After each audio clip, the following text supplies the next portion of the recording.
Os cloroplastos, eles estão presentes em células vegetais e algas. Eles se dividem como as mitocôndrias e as bactérias, se dividem em dois. Eles possuem também seu próprio DNA, como as mitocôndrias, porém, eles têm uma estrutura muito mais complexa do que as mitocôndrias. Além da membrana interna e da membrana externa, ainda existe uma pilha aqui de sacos achatados, que são os tilacoides, que formam então o grano, que é onde vai estar presente os pigmentos fotossintéticos, que são a clorofila, que é responsável então pela captura da energia solar e posteriormente síntese de carboidratos. Então aqui é uma célula vegetal, uma única célula vegetal vista no microscópio óptico. Então aqui a célula, a gente consegue ver então aqui diversos organelas de cloroplasto, e o cloroplasto então é formado aqui por uma membrana externa, uma membrana interna, aí tem um espaço intermembranar que fica entre as membranas e os sacos achatados aqui, os tilacoides, que formam um grânulo, que é onde vai estar presente então a clorofila. Então, os cloroplastos, assim como as mitocôndrias, eles possuem seu próprio DNA e se dividem por fissão binária, uma célula origina duas, assim como as bactérias.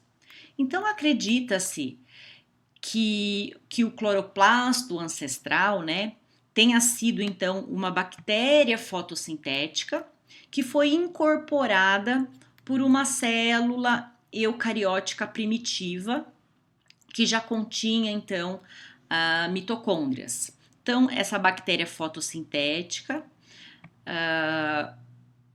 foi adquirida então por essa célula eucariótica primitiva por um processo conhecido como endocitose, e esses cloroplastos então começaram a fazer parte dessa célula eucariótica com capacidade de fotossíntese. Então nós vimos que um procarioto ancestral provavelmente deu origem aos três domínios, que são as bactérias, arqueias e os eucariotos. E que como que surgiram então os eucariotos? Então, bactérias aeróbicas acredita que tenham sido incorporadas aqui pelo um eucarioto ancestral, e dessa maneira então houve a evolução aqui para os animais e fungos. E por um outro lado, bactérias fotossintetizantes podem ter sido então incorporadas por uma célula eucariótica ancestral e por um processo aqui de evolução deu o surgimento então das plantas.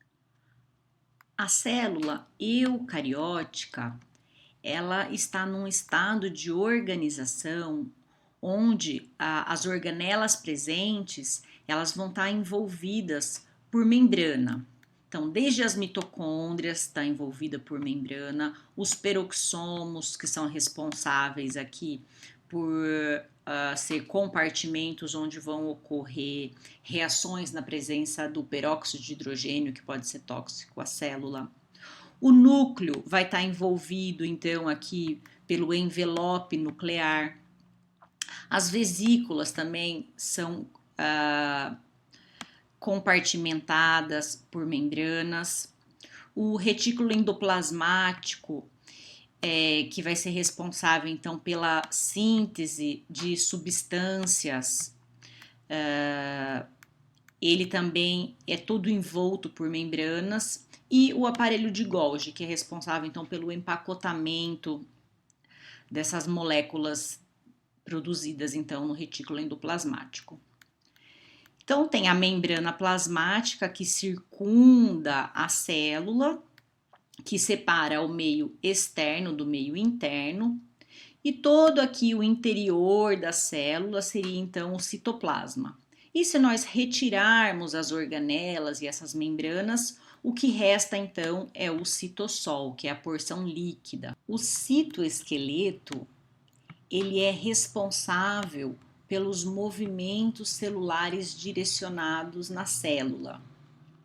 Então, o citoesqueleto, ele é um sistema de filamentos proteicos e é formado então por 3 tipos de filamentos.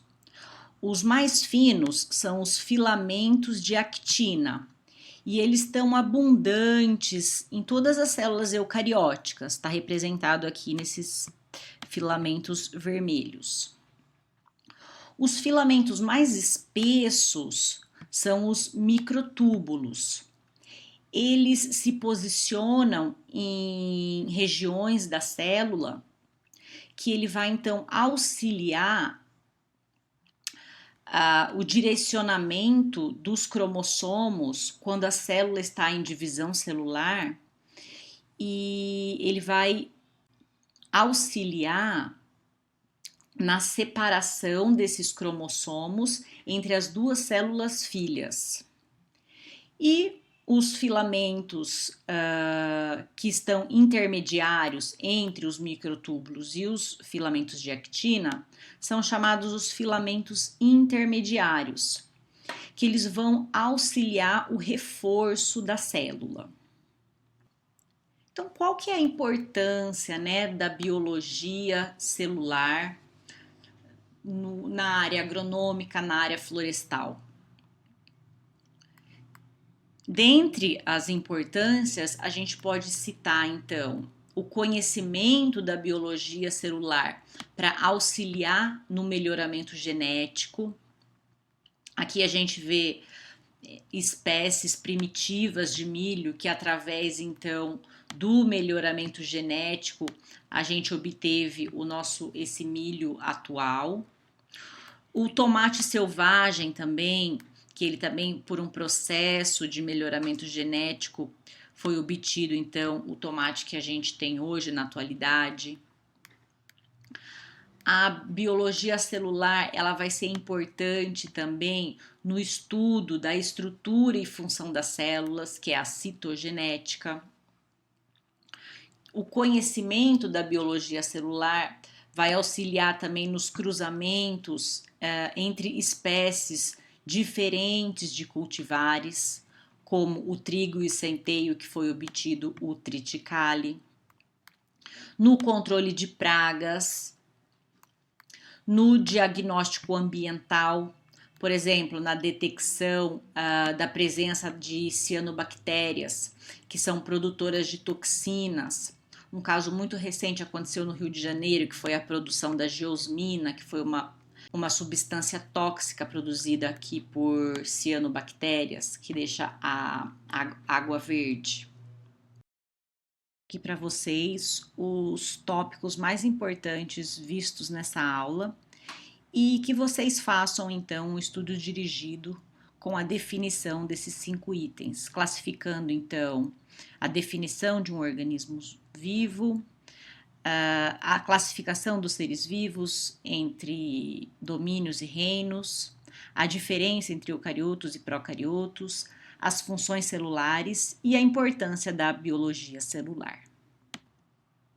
Então, esse foi o capítulo de livro utilizado para embasamento desse material. Ele também já está disponível no eDisciplinas. E aqui segue um link bem interessante de um site que é possível ver uma célula 3D. Até a próxima e bons estudos!